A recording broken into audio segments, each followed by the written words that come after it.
Hello everyone दोस्तों, स्वागत है आप सभी का आज के इस सेशन में, जो कि है diploma versus BTech SSC junior engineer 2026 के लिए कौन ज्यादा एडवांटेजेस है, किसको ज्यादा जो है वो क्या बोलते हैं उसको, चैलेंजेस कम आते हैं, किसको चैलेंजेस ज्यादा आते हैं, या यूं कह लीजिए कि किसको ज्यादा चांसेस है सिलेक्शन का। बहुत सारे डिप्लोमा कैंडिडेट्स जो हैं वो ये मन में मलाल रखते हैं कि बीटेक के कैंडिडेट्स तो बाजी मार ले जाते हैं, बीटेक के कैंडिडेट्स ही सबसे ज्यादा जॉब लेकर जाते हैं। तो यहाँ पर आज मैं यही डाउट क्लियर करने के लिए आपके सामने हाजिर हुआ हूं। और बहुत सारे कैंडिडेट्स के अंदर ये आप मलाल देख रहे हैं, या ये कह लीजिए कि बीटेक से अपने आप को कंपेयर करते हैं बीटेक कैंडिडेट से, तो उन कैंडिडेट्स को यहाँ पर मैं उनका कंपैरिजन आज दूर करूंगा। अपने आप को कंपैरिजन नहीं करना पड़ेगा आपको, और ऐसे कुछ पॉइंट्स बताऊंगा ताकि आपको कॉन्फिडेंस आए, चाहे आप डिप्लोमा कैंडिडेट ही क्यों ना हो, आपको कॉन्फिडेंस आए और आप एग्जामिनेशन के लिए बेस्ट तरीके से प्रिपेयर करो और सिलेक्शन लेकर जाओ। शुरुआत करते हैं। यहां पर अगर हम बात करें तो किसके पास एडवांटेजेस है, तो सबसे पहले समझना होगा कि डिप्लोमा हो या बीटेक, सारे ही डिपार्टमेंट्स में एलिजिबिलिटी है एसएससी जूनियर इंजीनियर 2026 में, सिवाय बीआरओ के और एमईएस के। एमईएस और बीआरओ में डिप्लोमा के साथ 2 साल का एक्सपीरियंस मांगा जाता है, और फीमेल कैंडिडेट्स को बीआरओ में अलाउ नहीं किया जाता। ये एक मेजर इंपॉर्टेंट जो है वो डिफरेंस है डिप्लोमा और बीटेक की एलिजिबिलिटी को देखते हुए। हालांकि लेकिन बचे हुए जो डिपार्टमेंट्स हैं, अगर मैं एज अ फ्रेशर कैंडिडेट बात करूं, अगर जो बचे हुए डिपार्टमेंट्स हैं जैसे सीपीडब्ल्यूडी हो गया, सीडब्ल्यूसी हो गया, या आपका हो गया क्या बोलते हैं उसको, एनटीआरओ हो गया, है ना, ब्रह्मपुत्रा बोर्ड हो गया, फरक्का बराज प्रोजेक्ट हो गया, ये सारे डिपार्टमेंट्स में डिप्लोमा और बीटेक दोनों ही कैंडिडेट्स अलाउड हैं। कुछ डिपार्टमेंट्स को छोड़ दिया जाए तो बशर्ते बस उसमें 2 साल का एक्सपीरियंस है, और अगर आपके पास 2 साल का एक्सपीरियंस है तो आप बिल्कुल सेम तराजू पर तौले जाओगे, सेम बैलेंस रखते हो आप, चाहे आपके पास बीटेक की डिग्री हो या ना हो, कोई फर्क नहीं पड़ता है। डिप्लोमा कैंडिडेट्स के पास देखो एक एडवांटेज ये है, चाहे आप सिविल इंजीनियरिंग बैकग्राउंड से हो, चाहे आप मैकेनिकल से हो या इलेक्ट्रिकल से हो, डिप्लोमा कैंडिडेट्स के पास एडवांटेज ये है कि उनको प्रैक्टिकल नॉलेज ज्यादा है, क्योंकि कॉलेजेस में प्रैक्टिकल्स ज्यादा करवाए जाते हैं, जहां तक मैं समझता हूं, क्योंकि मैंने देखा भी हुआ है। और वहीं बीटेक के कैंडिडेट्स को प्रैक्टिकल नॉलेज कम होती है। और एसएससी जूनियर इंजीनियर में जब सवाल आते हैं तो कुछ सवाल ऐसे भी होते हैं कई बार जो बिल्कुल उस प्रैक्टिकल नॉलेज पर बेस्ड होते हैं, वहां पर डिप्लोमा कैंडिडेट्स को ज्यादा एडवांटेज मिल जाता है और बीटेक कैंडिडेट्स को एडवांटेज नहीं मिल पाता।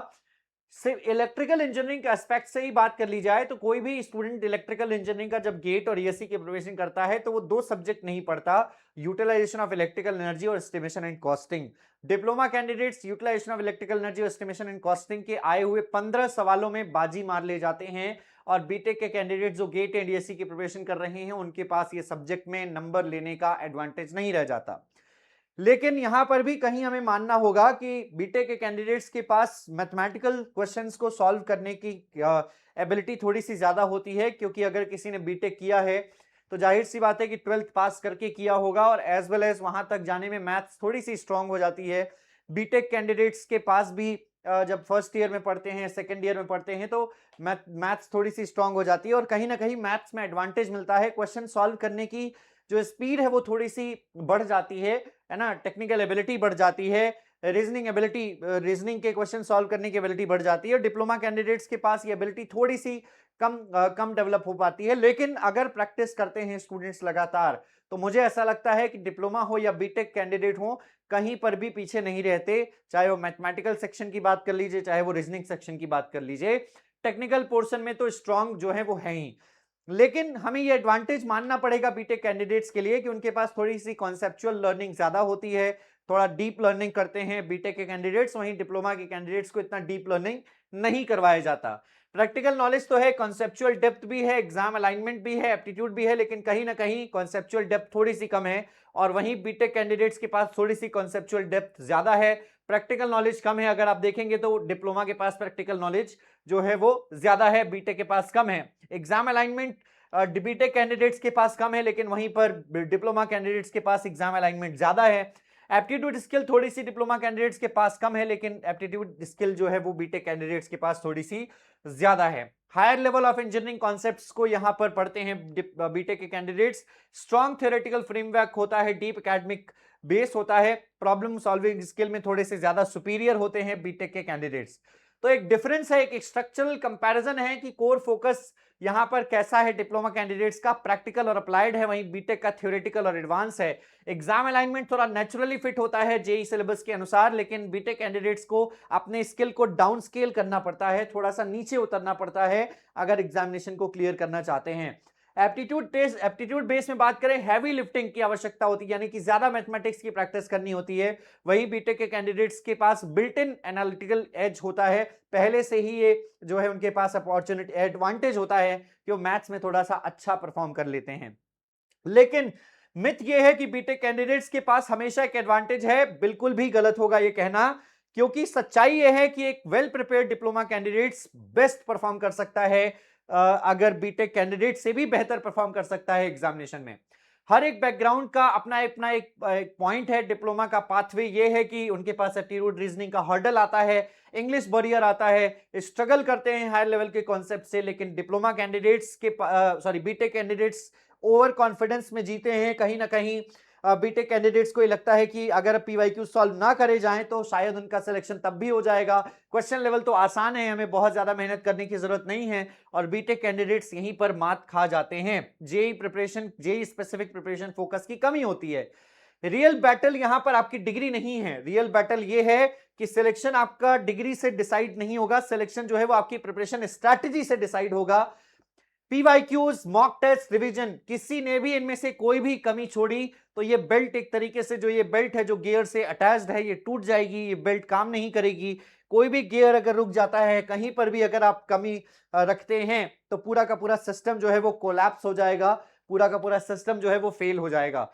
तो मैटर डिग्री नहीं करता, यहां पर मैटर करता है कि आप किस तरीके से पढ़ाई करते हैं, मैटर करता है क्या आप किस तरीके से आप एग्जीक्यूट करते हैं अपने पढ़ाई को। क्योंकि किसी भी कोर्स में अगर आप यहां पर पढ़ें, चाहे कहीं पर भी पढ़ें, किसी भी कोर्स में अगर पढ़ाया जाता है तो इस तरीके से पढ़ाया जाता है कि आप चाहे डिप्लोमा किए हों या बीटेक किए हों, क्योंकि आजकल के जो एजुकेशनल सेक्टर है, आजकल का जो एजुकेशनल समय चल रहा है, उसमें मैं मानता हूं कुछ अच्छे कॉलेजेस को छोड़ दिया जाए। अच्छे कॉलेजेस में पढ़ने वाले अच्छे स्टूडेंट्स, क्योंकि वो प्रेफर ही करते हैं गेट एंड ईएसई, वो प्रेफर ही करते हैं पब्लिक सेक्टर की जॉब। लेकिन कुछ अच्छे कॉलेजेस को छोड़ के अगर हम नॉर्मल कॉलेजेस पर आ जाते हैं तो बीटेक और डिप्लोमा दोनों के जो पढ़ाई का स्तर है वो समान है। बीटेक कैंडिडेट्स को भी बहुत कुछ यहाँ पर नहीं पता है, वो भी बेसिक से सारी चीजें जानना चाहता है, बेसिक से सारी चीजें पढ़ना चाहता है, और डिप्लोमा के पास भी सेम उसी लेवल पर है, वो भी बेसिक से सारी चीजें जानना चाहता है और पढ़ना चाहता है। तो मुझे ऐसा लगता है कि अगर आपने डिप्लोमा किया है तो कोई गलत नहीं किया है, आपके पास ज्यादा एडवांटेज ये है कि आप भी उतने से ही सीखोगे जितना बीटेक कैंडिडेट सीखेगा, और आपके पास ज्यादा जॉब अपॉर्चुनिटीज हैं। ज्यादातर जॉब्स में सिर्फ डिप्लोमा को अलाउ किया जाता है, जॉब अपॉर्चुनिटीज ज्यादा हैं। आप कंसिस्टेंट रहिए, लगातार प्रैक्टिस करिए, रिवीजन करिए, 2026 की स्ट्रैटेजी यही रखेंगे और अपना सिलेक्शन 2026 में पक्का करेंगे। Not diploma, not BTech, just execution is required for selection SSC JEE 2026। तो आज मैं इस सेशन को यहीं पर समाप्त करूंगा और आपके सामने उम्मीद करता हूं कि ये बिल्कुल यहां पर जो डिफरेंस है वो क्लियर हो गया होगा और आप अपने आप को कहीं से भी कम नहीं मानेंगे। आपको यहां पर एसएससी जेईई 2026 की प्रिपरेशन करने के लिए हमारे पास है अड्डा 24/7 पर बैचेस। आपको आना होगा अड्डा 24/7, गूगल पर सर्च कीजिए, आ जाइए वेबसाइट पर, ऑल कोर्सेज से आ जाइए इंजीनियरिंग एग्जाम्स पर, और यहां आ जाइए आपकी जो भी ब्रांच है, इलेक्ट्रिकल, मैकेनिकल, सिविल, यहां पर 3 ब्रांचेस के कैंडिडेट ही फॉर्म फिल कर सकते हैं। इलेक्ट्रिकल इंजीनियरिंग के लिए आप एसएससी जेईई पर क्लिक करेंगे। We have SSC JEE dedicated foundation batch, electrical engineering का, सिविल इंजीनियरिंग का, मैकेनिकल इंजीनियरिंग का। 12 महीने का प्राइस 2198 रुपए है। कूपन कोड इस्तेमाल करना है Y1022, और जैसे आप अप्लाई करते हो ये कोर्स आपको 2098 रुपए में मिल जाता है। कंप्लीट फाउंडेशन बैच है, पूरा सिलेबस खत्म करना है, पूरा सिलेबस खत्म करेंगे भी समय से पहले पहले।